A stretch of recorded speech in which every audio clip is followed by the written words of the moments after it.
Thanks for watching The Talk of San Diego. And for those of you in our studio audience, please take the time to notice the nearest emergency exit sign, as there's a pretty good chance you'll need to know its location in a darkened studio with hundreds of other screaming audience members all clamoring at once to get out. Thank you from your friends at The Talk of San Diego.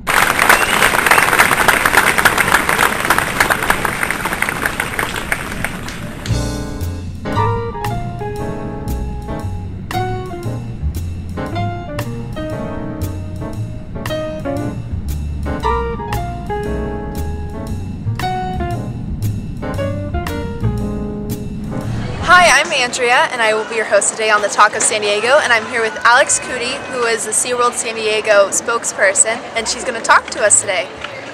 So what type of animals do you have here at SeaWorld? Hi Andrea, we have so many animals here at SeaWorld. Of course there's the obvious marine animals like killer whales and dolphins.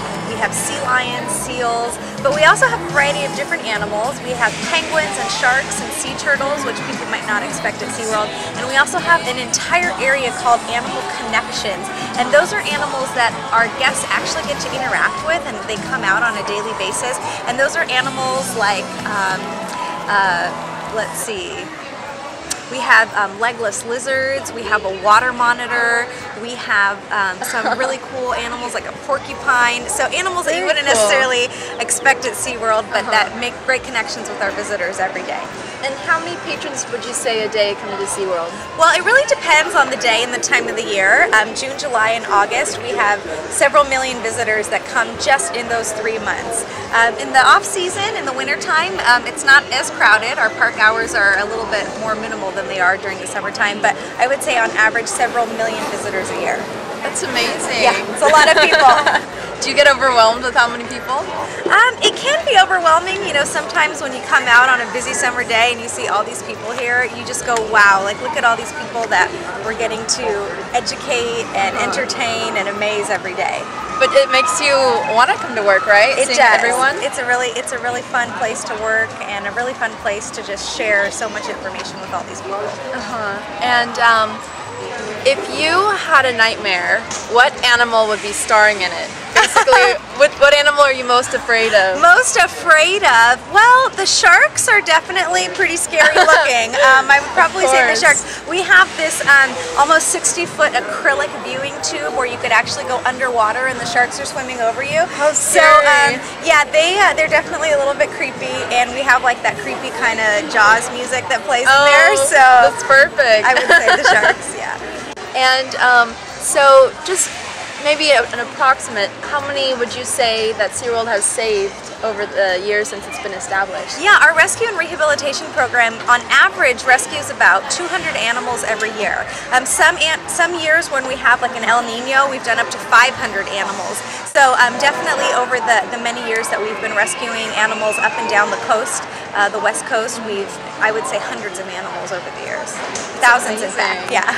And what is your favorite animal? My favorite animal, gosh, it kind of just depends on the day.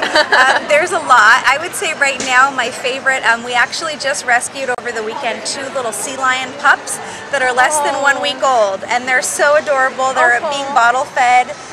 So cute. Probably for this week, those are my favorite. And like maybe, what was another one back then? Or? Oh gosh, another animal that I really like, I would say, are the penguins. They're just really fun. We actually get to travel with a lot of our animals, and our Magellanic penguins are some of the penguins that we can fly on Southwest, and we could go visit schools, say in Phoenix or Las Vegas. So the penguins are really fun because people, wherever you go, people just love the penguins, and they're really cute when they waddle around. Yeah. And have you also traveled with them, or? I have, yeah. I do have the opportunity to travel. I've been to Seattle, Northern California, Las Vegas, Phoenix, even up into LA, and we've done lots of things with our animals. It's a lot of fun. It's great to be able to take those animals out and educate kids in schools and just show them that, you know, science and learning and caring about our environment can be fun. Very cool. And why did you pick SeaWorld? Why did you decide to work here? You know, I actually kind of stumbled into this career. It was just a summer job for me. I had a friend who was auditioning to come work in the entertainment department, and she said, you should come too, because we were in choir together back in high school. And I just kind of showed up. There were hundreds of people at this audition, and my girlfriend and I both ended up making it. We were one of like 12 people that were picked for that summer to work, and I've just been here ever since. Wow, very fun. And what type of job was that, like to be a host? Yeah, I started off in the entertainment department as a host of the different shows around the park, and really the role varied depending on what show it was, from the Shamu House of Dow show to the Sea Lion and Otter show, or hosting Club Seaworld. And then from there I transferred over into our marketing department, where I got to oversee group events and private parties, and now working in the public relations department and traveling with animals and outreaching to the public. Very fun. Well, thank you for your time, and we are going to take a short break. I'm Andrea, and this is the Talk of San Diego. You're watching the Talk of San Diego. And come to think of it, Adele was right. We could have had it all. Damn it!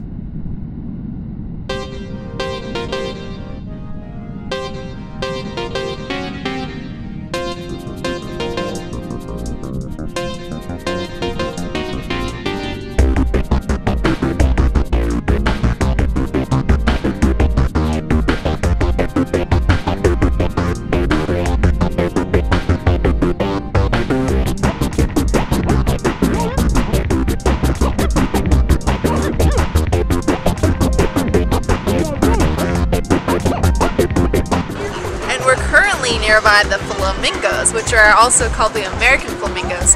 And surprisingly, you know, when you look at their legs, their very long legs, they have like something that looks like a knee that bends backwards, but it's actually their ankle, and their knee is a lot higher on their legs, as you can see.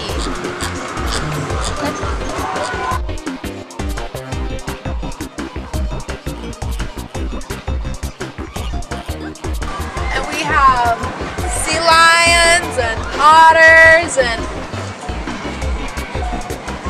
12:30. You have to see the show. It's 12:30 now. Come on. Hi, I'm Andrea, and this is the Talk of San Diego. And now we'll take a short break to the weather. As you can see, it's calm and partial wind. It usually moves at a comfortable 4 miles per hour. And as you can see, it's wonderful gardening season. And back to you, Johnny. Hi, I'm Andrea, and we are at Seaworld San Diego, where you can see a lot of wildlife, like these pigeons. Hey guys! They're just hanging out, having a good time, like we are at Seaworld. Due to time constraints, we move ahead in our program to, more than likely, an even more tediously boring, uninteresting part of the show. We sincerely apologize to any remaining listeners. Thank you. So what would you say you love to do even more? What was your favorite? Gosh, you know, it's just very different. It's like apples and oranges, you know, they're both fruits, but they're both great, but they're both different. You know, being in the shows and being in front of the crowd every day was an amazing experience, but it's also kind of fun to be behind the scenes and do a lot of the prep work that goes on to make all of this happen. So I couldn't pick if I had to choose one, but I love it both. I'm glad to have so many opportunities. What attractions do you have here? We have a lot going on this summer. The biggest thing that we have right now is our summer nights at SeaWorld, and that's where we have our extended park hours. We have special nighttime shows that are completely different than the daytime shows. So it's a totally different experience at night, and of course we have fireworks that are the finale of every night here during the summer. So it's a lot of fun stuff going on, and we always suggest for people, especially San Diegans, to come out maybe a little later in the day, try to beat the heat and kind of get the sunset and then stay for the night. And what is different about the shows during the day or during night? They're just completely different. Obviously with the nighttime shows, there's a lot of lighting elements that we can incorporate. Our Shamu Rock show is just really fun and upbeat, a lot of cool screen graphics and lights. It's just a completely different performance than the daytime One Ocean show. And then we also have like our Sea Lions Tonight show.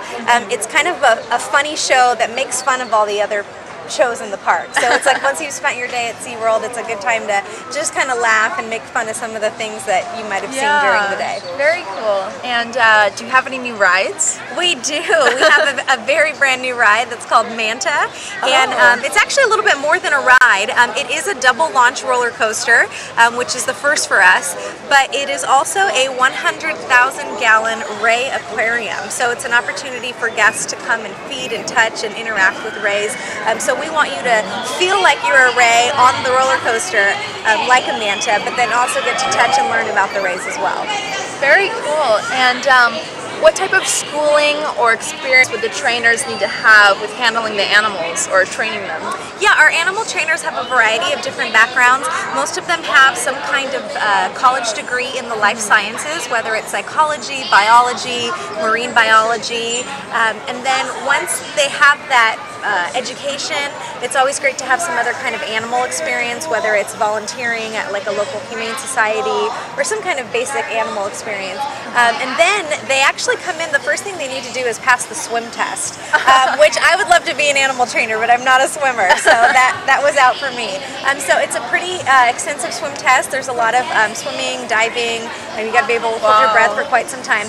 And then once you pass the swim test, they would invite you to an audition where you would actually perform on stage, you learn some choreography, and you actually practice speaking on a microphone, because a lot of what the trainers do is obviously giving presentations every day to guests on stage in a huge stadium. So it's kind of a long process, but it's very worth it. We have some of the best zoological professionals in the world here. So it's very cool. And how many years of schooling or do you think, or training? It just depends. A lot of the stuff that we do here at SeaWorld is on-the-job training. There's really no other place that you can go to get that kind of experience and education on how to train a dolphin. Yeah. So once they kind of have that classroom experience and a foundation and some animal involvement, then they would come to SeaWorld and they would learn everything here. A lot of the trainers have been here for a very, very long time. We have trainers that have worked more than 20, going on 30 years here. So we have a very long history of great people working here. Wow. And we're going to take a short break. I'm Andrea, and this is Talk of San Diego. Save time and money by bundling the Talk of San Diego. That's right, by combining the Talk of San Diego TV show with the Talk of San Diego radio blog and podcast and the Talk of San Diego YouTube channel post, you could save well over 30% in the next year alone. So what have you got to lose? Start bundling today. Today! Now! Oh, sorry. This is so exciting.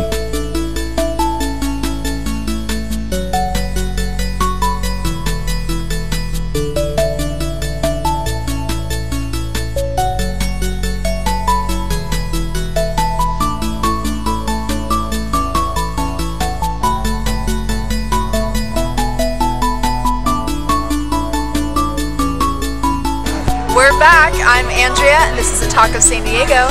And do you have any interesting stories about your experience with the animals here, or funny, or?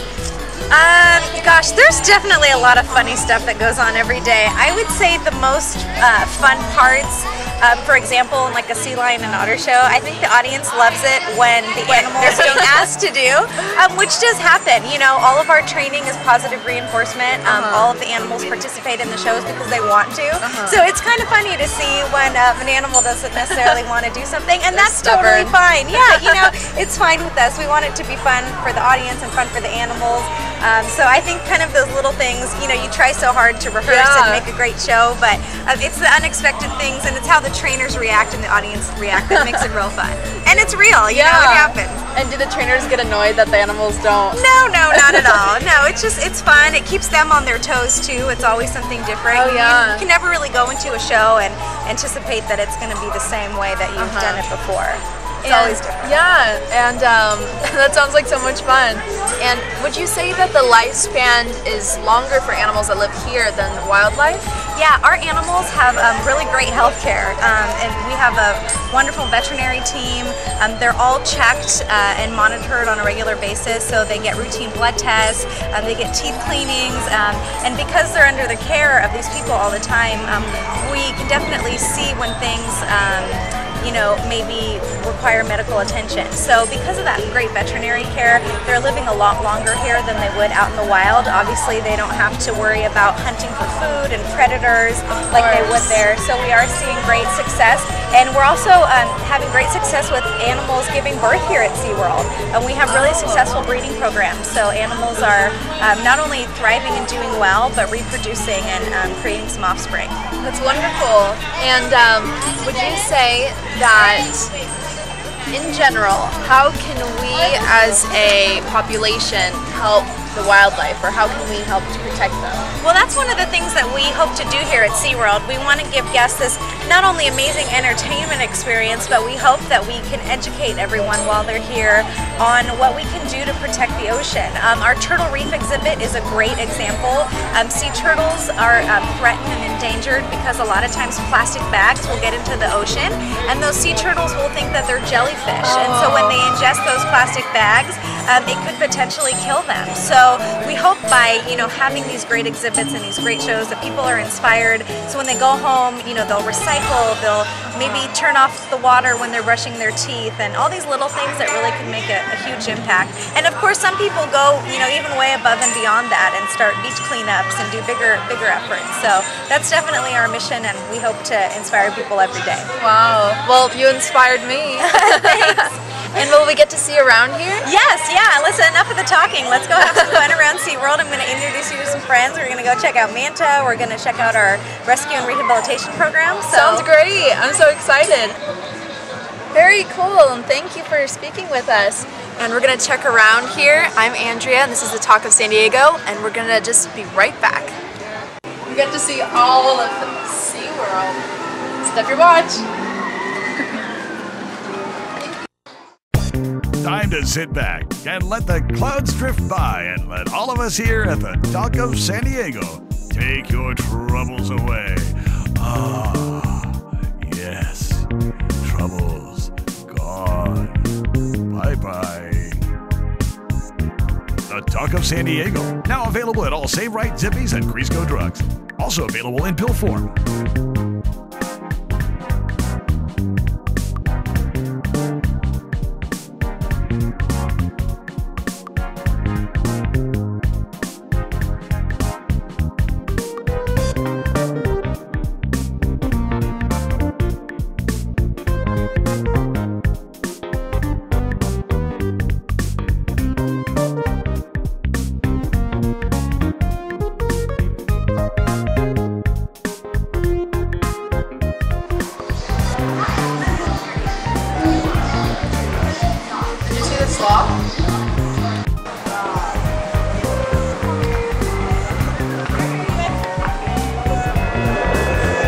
Well, here we are at the penguin exhibit. This is a ripoff, they're not even real penguins.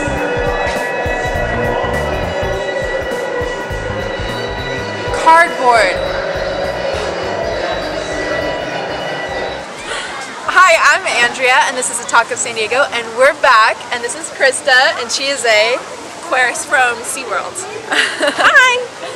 And she's going to talk to us about the rays here, as you can see. They're coming down. As you can see. I think I'm going to feed some, although I don't really want to. It's kind of gross. Welcome to Manta. We are going to be feeding silver sides to our California bat rays. And we can have some come over here. Here comes a big mama right now. Whoa, look at them. Here comes two. And what we're going to do is we're just going to hold the fish in between our fingers, and we're going to put our hand underneath the water. And they're going to come and slurp it up. And the come here. Just like that. Oh my goodness. Yeah, this is our large female. You want to try? Oh my gosh, I don't know if I can. You can do it! So we have about 30 of these bat rays in here right now, and we're gonna pull, we're gonna move another 30 in here eventually in the next week. But you're gonna put more? Yeah, we're gonna put tons more, well, 40 in here. Oh, wow. And we have guitar fish in here as well. We have Garibaldi that we'll be putting in here, some sturgeons. There you go. You want to touch it? You want to touch it? all slippery there. Oh, wow. A lot of people say they feel like a hot dog. A hot dog? Yeah. That is so weird. Okay, now you touch them, you have to feed them. Oh my gosh. You can do it. Its mouth is underneath. They are bottom feeders, so out in the ocean, they feed on the sand. When you are in the ocean, we ask you to do the stingray shuffle. So shuffle your feet so that you scare them away. They do not have their barbs on right now. Don't have to worry about that. We clip them every 3 months. But out in the ocean, that's why we do the stingray shuffle, is so that you don't step on them and they don't sting you. Yeah. Yeah, so you scare them away. They're just as scared of us as we are of them. And are they more gentle here at SeaWorld? Oh, because yes. they're constantly pet and everything? Yes. And we ask you to gently use 2 fingers down their backs. Just tickle them, that's what I say. Yeah.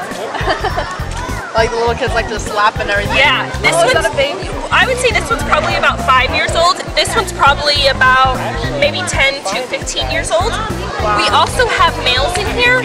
They are a lot smaller. And if you can tell, the males are smaller than the females? Yes, yes. And what's interesting is underneath their tail, they have 2 claspers. And hopefully we can get a male over here so that you can see them. So they are an elasmobranch, closely related to sharks. Oh, okay. Yeah. And how long do they normally live? Oh man. We've had a lot of these rays for, I've been here about 10 years, and the majority of them have been here a lot longer. Just keep trying. And this isn't the size that you would normally see on the beach, right? Yeah, you could see them all various sizes out here, but yes, you could see those. Goodness. Yes. That would be so scary. Yes, yes. Out in La Jolla Shores, oh my god. you definitely see these guys. I'd like have a panic attack. Like I would just like, I want to show you a male, but I don't see one. Okay. Wow. You want to feed anymore? Oh my gosh, maybe I'll pet one. I'm kind of afraid. I'll get him a piece. Obviously, their best sense would be their sense of smell. That's why she's coming over to me. Oh. And how far can they smell? Oh, that's a really good question. I don't really know that one off the top of my head. Yeah. So that is also a female? Yeah, the larger ones are the all females. I don't see any of those. The males usually like to hang out down below, and it gets about 13 feet down in the deep section. And I mean, I don't really know it all, but do they have bones, or are they kind of just... They have cartilage. Oh, yeah, okay. just like a shark does. Oh, okay. Yeah. Oh, baby! Yeah, they're flying through the water. Are they endangering? Not really, because they are an elasmobranch and they are found out on our coast. A lot of people do catch them in their fishing lines, and they'll cut their tail off, which will cut their spine off, and then throw them back into the Why would they do that? so that nobody else gets hurt. If you basically kill them? No, it doesn't kill them at all. So no, it's a preventative. So they cut off their tail right here, which cuts off their spines, and they do it like that. What it does hinder is their defense mechanism. Oh, okay. So if you see that large female over there, she doesn't have a tail. When we got her, she did not have a tail already. Oh, okay. Yes. So that's why is that bad that they've cut them off, or is that good, or? For the rays, it's a bad for their defense mechanisms, but it won't hurt anybody if they do come across a bad ray. So it could hinder them a little bit, but that's about it. Here you go. Hey, buddy, what are you doing here? Hey, Mr. Seagull. There are no fish for you. Yeah. And how long have you worked with the rays? I've been at SeaWorld for 9 years, and I worked here in 2004 when it was Forbidden Reef, and I just moved back here within the month when we opened it up as a Very cool.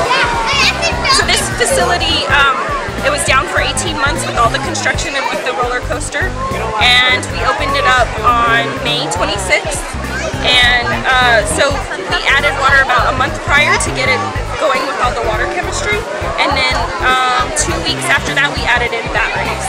So it's barely been open about 6 weeks now. So, and are there different types of rays, or? In here we're only going to have the guitar fish. I don't know if you can see them all the way over by that window. Yeah. And then the California bat rays are only going to be in here, but there are other species of rays that we do have in the park.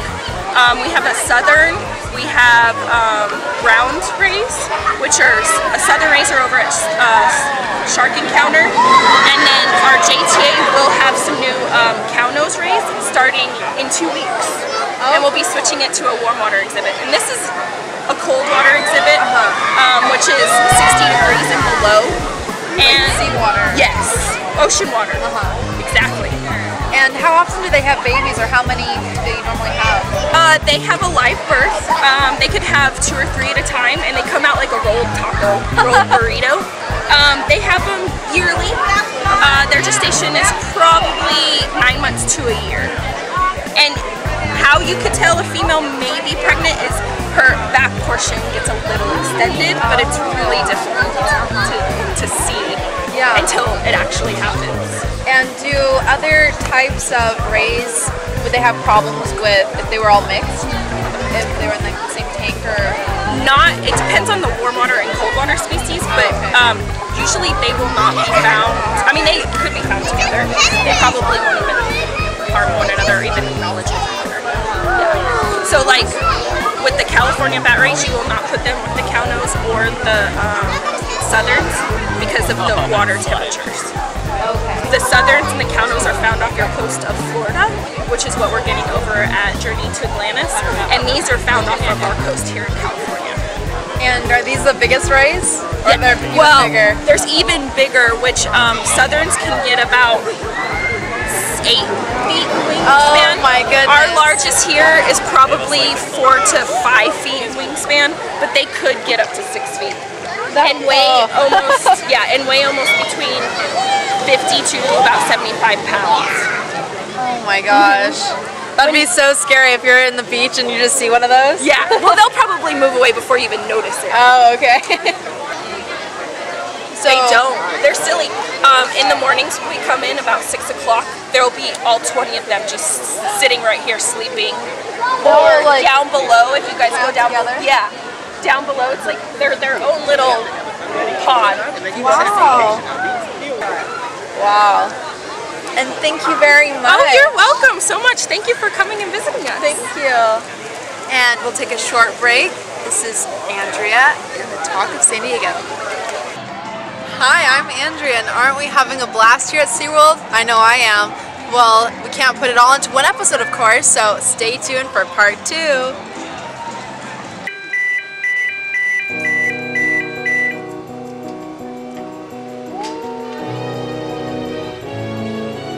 Going backwards. We're going backwards. Whoa! Whoa! Cool. So does the wheel actually work? Let's try it.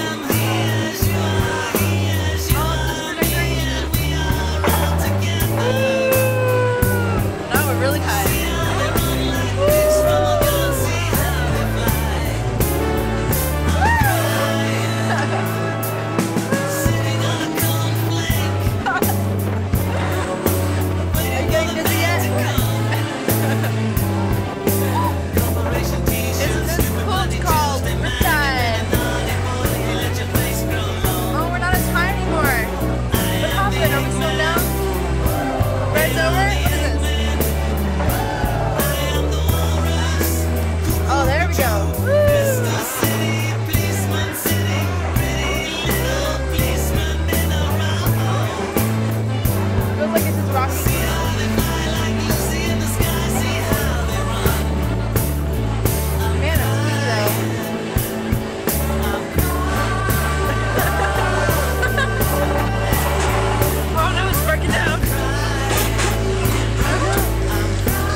Now I'm gonna get out and look for my stomach.